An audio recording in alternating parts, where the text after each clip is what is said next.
Hey there, I'm a dad in my early 30s. Back in my early 20s, something happened between me and my friend's mom, and I thought I'd share that story with you.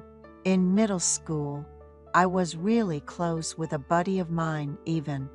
We used to meet up in the alley in front of our houses every day to walk to school together, and during exam periods, we'd study at each other's homes.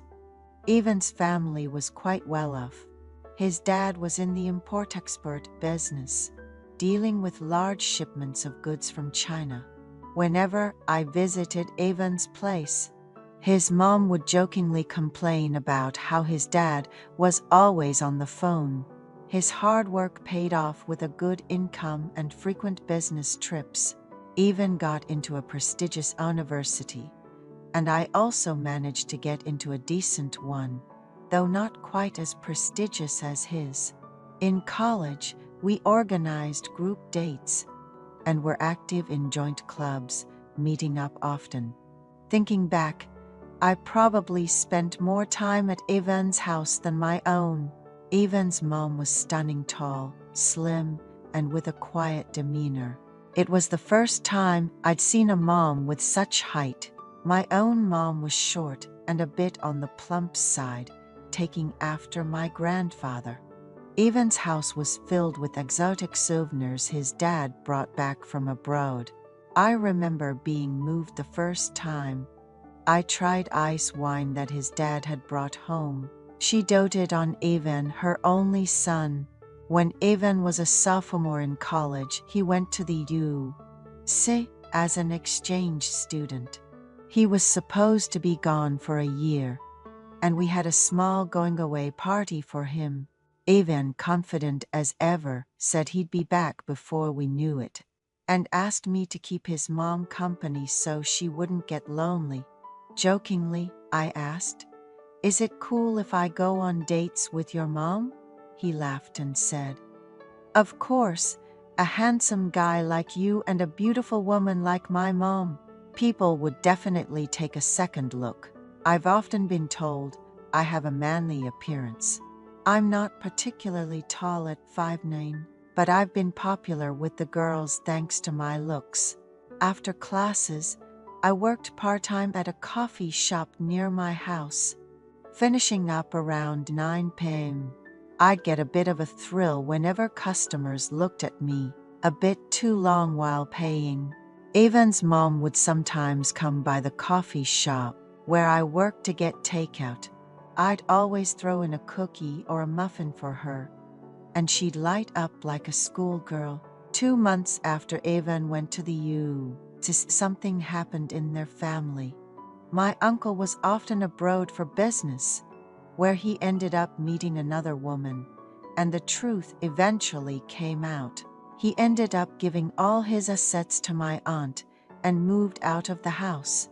From what my aunt told me, Evan was her first and only love, marrying him without any prior relationship experience. So you can imagine the shock and betrayal she felt learning he had another life abroad, especially after all the care she put into his well-being, preparing health tonics and arranging for expensive health checkups every year due to his busy schedule.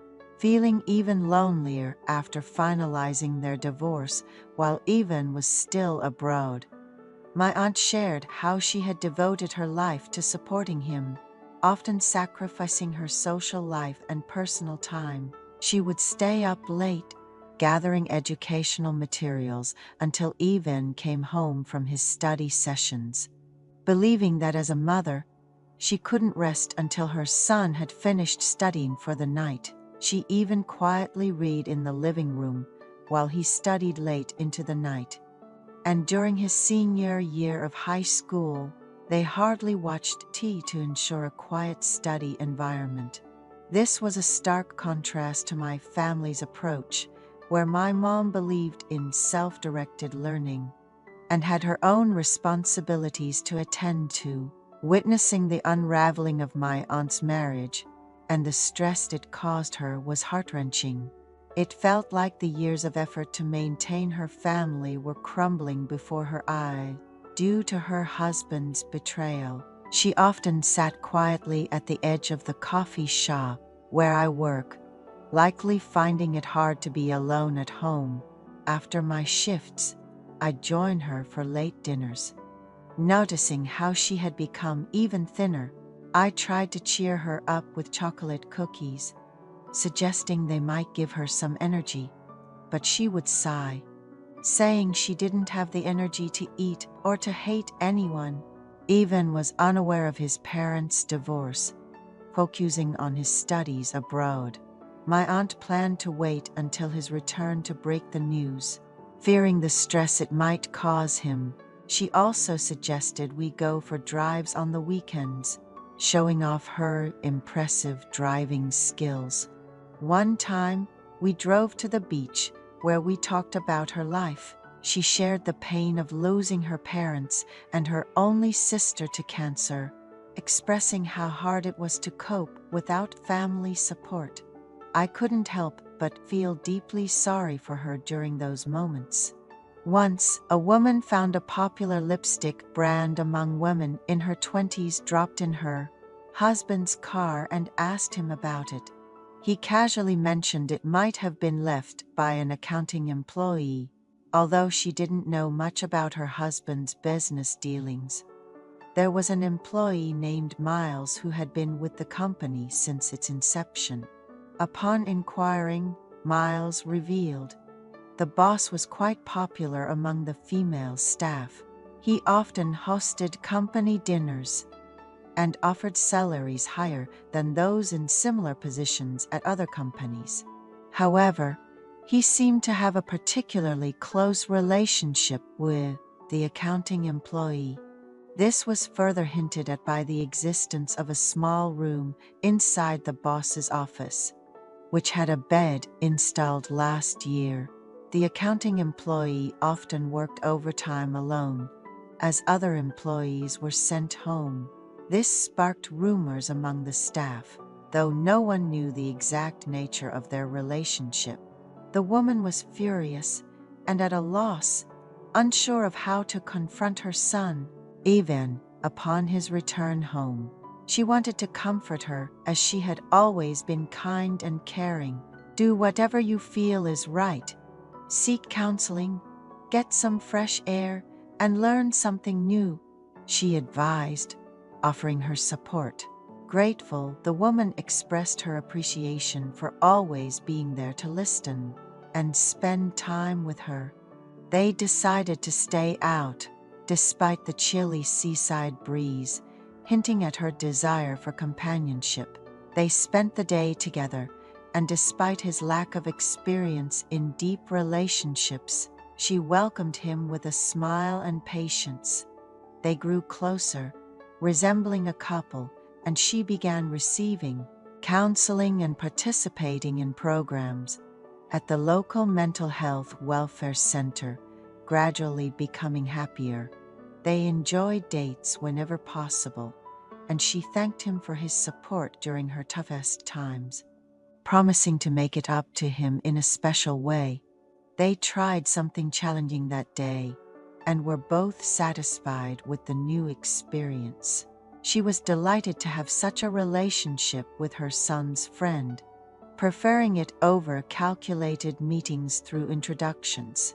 Occasionally, Evan would call to check on his mother, saying he'd see them soon, leaving her with a sense of guilt, but no words to express it. Before Evan returned from abroad, I even went on a trip with her. It was an eye-opener that such connections could exist in the world. Fast forward 10 years, I ended up marrying a coworker, and we had a child. You might wonder how she's been. Well, we continued our relationship until right before I got married. When I told her about my fiancé, she said, "You must not hurt your wife the way you hurt me. I care about you deeply. But let's end things on a good note here. Thank you for being there for me during my toughest times." I still hear about her through Evan. She met a couple of men through introductions, but felt she couldn't trust them enough to remarry. Even mentioned she doesn't feel lonely since he lives nearby and is married now.